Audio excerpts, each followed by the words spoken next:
Яңа ел бәйрәменә дә күп калмый шәһәребездә аны каршы алырга әзерлек эшләре башланды. Төп чыршы елдагыча Ринат Фәрдиев исемендәге ял паркында урын алган. Чыршының каркасы һәм аңа ясалма ботаклар урнаштырылды.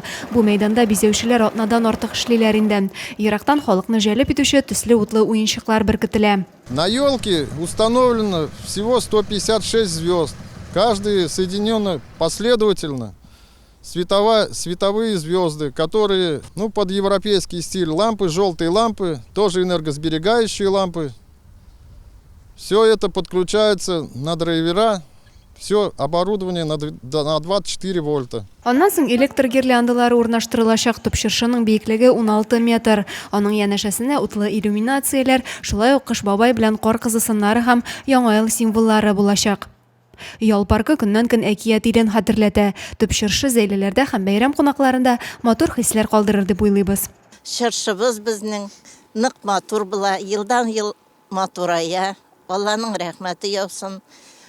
Кем шундый матур безгә матурлык бирә. Яңа елга ярты ай бар, бу уңайдан шәһәрдә эш дәвам итә. Ринат Фәрдиев паркындагы төп чыршыны ачу 24 декабрьгә билгеләнгән.